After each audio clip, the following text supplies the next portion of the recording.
Welcome everyone back to weekly weather updates, and in today's video we're going to continue to have a look at the latest on the cold spell that will be arriving through this weekend into the start of the week. We've had a real good idea of the overall pattern and trend over the last few days as this output has come into the models, and today we're going to start to be able to have a look at some of the timings, some of the intensities of that cold air, and perhaps even the first signs of some snowfall and where that could be and the timings of that as well. Now remember, we're still good 3, 4, 5 days away from any real cold air arriving, so things are still uncertain. And of course, whenever we've got snowfall with a lot of convection and showers, things are uncertain even at 24 to 48 hours out. So things will change, timings will change, but we're starting to have a little bit of a better idea on what could evolve. And of course, the breakdown of a cold spell like this, especially into early March, when we do have quite significant low pressure systems and quite warm air to our southwest, mixing with that cold air could have potentially a very snowy breakdown if it does come off in the exact, in sort of an exact type of pattern. So we'll also have a look at that as well on the longer range models, and we'll just have a complete sort of overview of what is going to be happening. So do remember, if you enjoy my videos, make sure to like and subscribe, and remember to follow me on Twitter as well, the link's in the description. So if you start on the live radar, it is a slightly milder day today, and there are less showers. Now, we did have a whole array of showers across most of England, or eastern, northern and eastern parts yesterday. Still some across the northeast and parts of eastern Scotland and parts of Northern Ireland and the Republic of Ireland. And again, within these, there are some winteriness, some flakes of snow, especially over the higher ground. But still, the dew points are hovering at freezing or above freezing, so it does mean that wintry precipitation is harder to come by. Now, these showers will continue to move through. They are again lingering the colder air mass, which is actually spread away from parts of England and Wales now. So it actually means a lot of England and Wales will be slightly milder, as I said today. Temperatures could creep to around 8 to 10 degrees, so average really. But still, most areas are probably more around that sort of 5 to 8 degree mark, more below average for the time of year. But that's going to be mild compared to what could be coming next week, when by Monday, Tuesday time, temperatures might not be getting much above 3 to 5 degrees in most areas, and could be even colder than that over higher ground in the north and where we have some snow cover. And of course, that doesn't even take into account the feel-like temperature, where we still have quite a cold wind chill at the moment, but we'll have a significant wind chill come next week with those northeasterly winds coming in straight in from the Arctic. Now, if you do put on the temperatures as around 10:30 today, you'll be able to see that it is very similar to the last couple of days, maybe slightly milder, a lot of blues and some hints of yellows. Again, those temperatures creeping up towards that sort of 8 to 10 degree mark, but again, nothing too significant at all. Again, the higher ground more towards freezing, but those lighter blues, which indicate low single digits, that will become a lot more widespread over the next 2 or 3 days as we head into the weekend and start of next week. So if we do now have a look at UKV and see what that is showing, so we look through the next few hours, you can see that the precipitation eventually will clear and it will eventually head out to the North Sea. Some more sunshine today for areas further southwards, but still plenty of cloud around, which won't make it feel all too great. As we head through this evening into tomorrow, still cloud around, so we'll probably keep those temperatures above freezing in most areas. And then as we head towards tomorrow afternoon, it will be probably another sort of cloudy day with some sunshine breaking through in places, but they're equally, as I said, will be a lot of cloud and gloom around, and those temperatures probably will probably be similar to today, so 8 to 10 degrees in the top spots, but more towards 5 to 8 degrees where we've got thicker cloud, and further inland where those air masses don't mix all too much. We have got slightly milder upper air temperatures coming in right now into tomorrow, but it won't make all too much of a difference as we head into the weekend. So if we head through Friday night, there could be another frost around in a few places where we see those clearer skies. A few showers starting to appear in the northeast. Again, signs that more unstable air is coming from the northeast. The first hints of that colder air mass drifting in. As we head through Saturday afternoon, that precipitation is mostly rain, maybe a bit of snow over the higher ground, but again, nothing too significant. And as we head through the afternoon, there's more widespread showers starting to break out, a bit more cloud, a bit more convection. Into Sunday, those shower activity increases. Remember, we're just getting into some unstable, cooler or colder air, nothing ridiculously cold yet. You'll really see when that proper cold air arrives, when those showers explode, and we do see it all fall as snow. Through Sunday, we see a bit more of a weather front there, a bit more engaging precipitation. Again, signs of a bit more instability, some snow over higher ground, but still probably mostly rain to low-lying areas. That will eventually slowly clear southwards, and into Monday could give quite a bit of precipitation in places. Again, mostly rain, but could be snow over the higher ground. This is where it's quite marginal. But just look to our north, a big line of snow. Again, this is a cold front, a polar front, introducing bitterly cold air just to our north. Heavy snowfall in places, especially through Scotland. And as this clears southwards, it is uncertain how much this precipitation will stay intact and how much of it will fall as rain or snow. But you can see on this sort of line through Northern Ireland, through Northern England, to the north of that, widespread snow through Monday evening. To the south of that, more rain. Eventually this will clear through, and then look at this massive, beefy snow showers pushing in to many northern and coastal areas. Again, these could drift quite far inland, but remember, we're only really at the first sort of 12 to 24 hours of the cold spell here on this latest UKV, so it's still a lot more that could change, but coastal areas could be seeing a lot of snow in this sort of scenario really coming in. Again, this is nothing like the beast from the east, but because it's a similar time of year, we've still got very cold air masses, we've got generally cold sea surface temperatures, and we've got very strong sunshine as well. And that temperature contrast between very cold air and even the cold sea surface temperatures can be around 15 to 20 degrees. Strong sunshine as well can allow those showers to form and even drift further inland as well. And that's why we're seeing such beefy showers through this period. So we'll have to see exactly how it does play out. Things, as I said, will change with this, but could be some big convective showers, snow showers in towards the start of next week.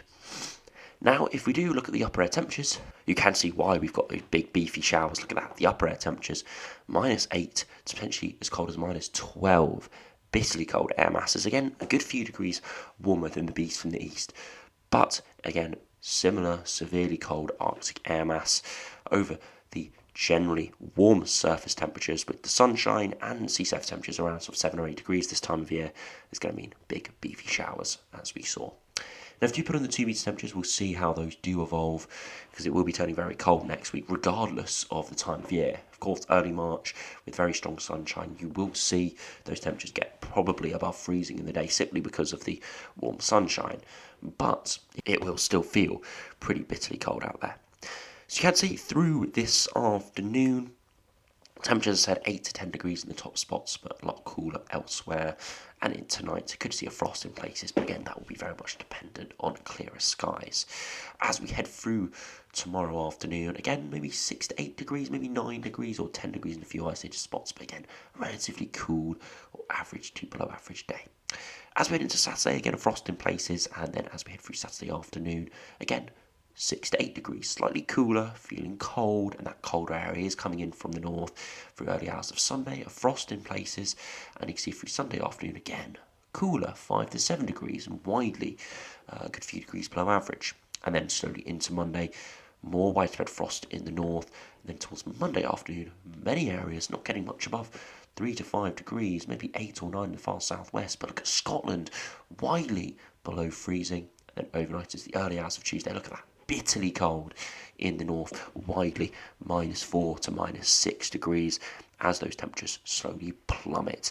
So it's looking likely the cold spell does arrive in the north for Sunday into Monday, and it widely arrives for all through the early hours of Tuesday for the south. It will still be cold leading up to that, I must emphasise that, but the real bitterly cold air is not going to be arriving for the north Sunday into Monday, for the south Monday into Tuesday. So if we do now have a look at the longer range, look at the GFS and see what the overall pattern is doing over the coming few weeks. Now, this is the latest 6 o'clock run. It's only just come out, so I haven't really actually even had a look at it. And of course, we won't be able to have a look at the ensembles either for this run, but we'll have a look at the midnight run for this. Now, you can see easterly winds coming in at the moment, and eventually that northeasterly wind arrive. And you can see through the early hours of Monday to Tuesday that real bitterly cold air arriving. Low pressure does form within the very cold air through the early hours of Tuesday into the afternoon, and that could enhance precipitation, and that's something we do need to keep an eye on as we head through. There could be an area of snow that moves down the eastern edge through Tuesday that could as I said, give widespread precipitation. Beyond that, we can maintain those northeasterly winds, very cold, snow showers pushing in, and eventually we see low pressure potentially colliding into that cold air, and that's where we could see some persistent snowfall through Thursday into Friday. Beyond that, ridge of high pressure builds in, and this is where we get big uncertainty. We've got low pressure with very mild air, if we put on those upper air temperatures, very mild air trying to push in from the southwest, but bitterly cold northerly winds still trying to move in. And on this run, that milder air continues to try and push in, and it eventually tries to win out, but look what happens. It maintains the cold air all the way to the middle of the next week before eventually it does get pushed away by low pressure and generally milder air, but we continue to see blocking to our northeast and maybe more easterly winds coming up here. So again, this is probably the first GFS run I've seen in the last few days which maintains this cold spell all the way to the middle of the month potentially. There would be milder spells, but generally a cold and potentially quite snowy pattern. Again, very interesting seeing this run. Again, wouldn't look in detail beyond 5 to 7 days. It is chopping and changing a lot, and very small differences can make huge contrasts. Again, weather fronts are 100 miles in different positions. It can go from being a sunny, cold day to a widespread snowy day. So things can change with very small differences in these pressure patterns. If we compare it to the GM, see what that is showing over the coming days. Again, easterly winds coming in at the moment, but probably cold northerly wind arriving. And again, you see that low developing through Tuesday, a bit more offshore, but it could enhance those showers down that eastern edge. But look at all those deep blues and purples, very low heights, very cold air. And again, low pressure colliding into this and forming it across the UK at day 10. Again, this pattern would have that cold air just to our north. You could look at those upper air temperatures. It would be very heavy snow in Scotland, but for most areas we'd be in the rain. And again, this is the sort of pattern 100, 200 miles further southwards, a lot of the UK would be in heavy snow, but this sort of pattern would have us in mild, heavy rain. And that's why I said we've got to keep an eye on this, and things can change at very short notice.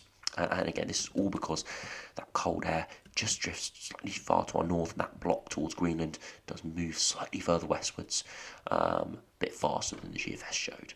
Again, if we look at the ECMWF, easterly winds at the moment, but often too cold, northeasterlies coming in bitterly cold, and again, quite a severe low developing there through Tuesday, running down the east coast and could give some very heavy snowfall in places.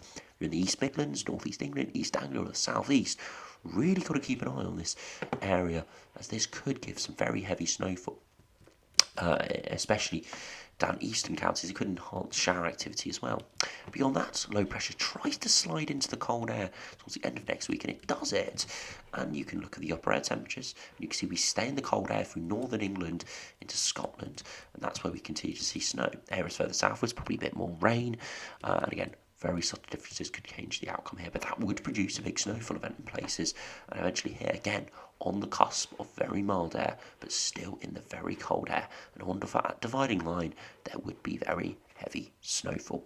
So again, big differences at the surface for very small changes up at the pressure level. So if we do look at the precipitation charts from this latest ECMWF run, again, I would have a look at all of the runs, but it's probably a little bit too time consuming, and it is very uncertain. Of course, we'll probably do videos of the coming days with the high resolution models when all does come into time frame. Again, we'll probably be maybe Saturday or maybe tomorrow. We'll have a look at those high resolution models if we're still seeing that feature through Tuesday, as they'll start to properly have that in range. So if you run through the next couple of days, the ECMWF does have some interesting charts here. You can see low pressure moving through down the southeast, giving potentially some heavy rain through early hours of Tuesday, but it could turn to snow in places as it eventually clears there. Again, have to keep an eye on that. A lot of the snowfall, though, is on its eastern edge, so we'd have to see exactly how this does develop, and then eventually it does have a lot of heavy showers down that east coast through Tuesday afternoon for eventually clearing. A very showery but snowy outlook there, and then eventually weather fronts bump against that cold air. Could see some snow through Wednesday and Thursday through many areas, and then more snow in northern areas through Friday, but slightly milder in the south, where eventually it turns a lot colder for all, and all those wintry showers do come moving back in. So it is looking very cold over the coming days. Could be quite a bit of snowfall around. And as we keep looking at these precipitation charts, it is chopping and changing a lot. Hopefully in the next sort of 24 to 48 hours, we'll have a look at those higher resolution charts as they do start to come into the time frame. We'll have a much better idea on what is going on. So if you finish by just looking at the ensembles, of course, got to keep an eye on the longevity of these systems. Again, you can see we can't have a look at the 6 o'clock run as it's not fully come out. But if we look at the midnight run, you can see real good agreement that the cold spell will last from around the 4th until at least the 10th of March. That's where most ensemble members get it to, some including the operational run. For the midnight run, which we didn't have a look at, does keep it going on for a long period of time, all the way to the middle of the month, and some members do it too. The mean of the ensemble members does get to 1981-2010 mean around the 12th to the 14th, so that's what we could say at the moment. The ensembles think on average the cold spell will come to an end, so a good sort of 7 to maybe 8 day cold spell here, but still reasonable uncertainty what's going on with it, as there still are some milder runs from even as early as the 9th or 10th. Precipitation does increase quite markedly next week, especially around that Tuesday, Wednesday point, so could be quite a bit of snow around, even in the London area. And again, if we look at those new snow depth spikes, you can see quite considerable snow depth spikes there in early next week. Again, a lot of them, but nothing too crazy at this stage. Again, the ensembles are low resolution, so they're not always going to pick up on everything. Again, looking at the 2 metre temperatures, you can see for next week, widely down towards that sort of 3 to 5 degree range, probably colder in a few spots as well. And the dew points really show you how cold it is. Look at that, dipping down to maybe as low as -10 from some ensemble members come around Tuesday, Wednesday next week. So that's when the real bitterly cold air does envelop us. And finally, the ECMWF ensemble members are pretty sure and got a long cold spell as well. You can see the operational run with that big spike in operator temperatures as that low pressure comes in is on the milder end of the ensemble members for that. Majority keep us cold, perhaps keep that low pressure further southwards and potentially more widespread snow with that, as the majority of ensemble members once again have cold air coming in from around the 4th, 5th of March and lasting all the way to the 10th or 12th, when they're most do jump back towards average. So it is continuously bitterly cold. There could be a lot of snow around as well. Just going to have to keep an eye on what's happening, and of course we'll have a look at those high resolution charts probably tomorrow and through the weekend as well. Have a much better idea on what is going on with the precipitation. We have sort of run through it quite quickly, as I don't think there's real point looking at it in too much detail at this stage, as we are still sort of 3, 4, 5 days away, and things are still changing a lot. So once we've got some of these little features a little bit, we've got a better idea on some of these little features, then it's important to have a look at these precipitation charts, which I do think will be the case over the next couple of days. So anyway, thanks for watching.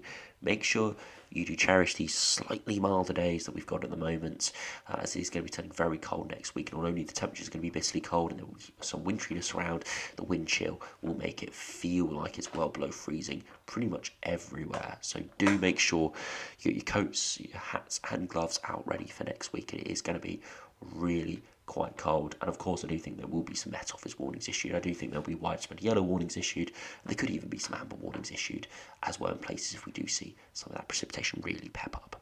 So we'll all have that over the coming days. Make sure you stay tuned, make sure you are subscribed, as we'll be continuing to update this, as said, over the coming days. So anyway, thanks for watching, hope you enjoyed, subscribe if you do, and I'll see you again for another video soon.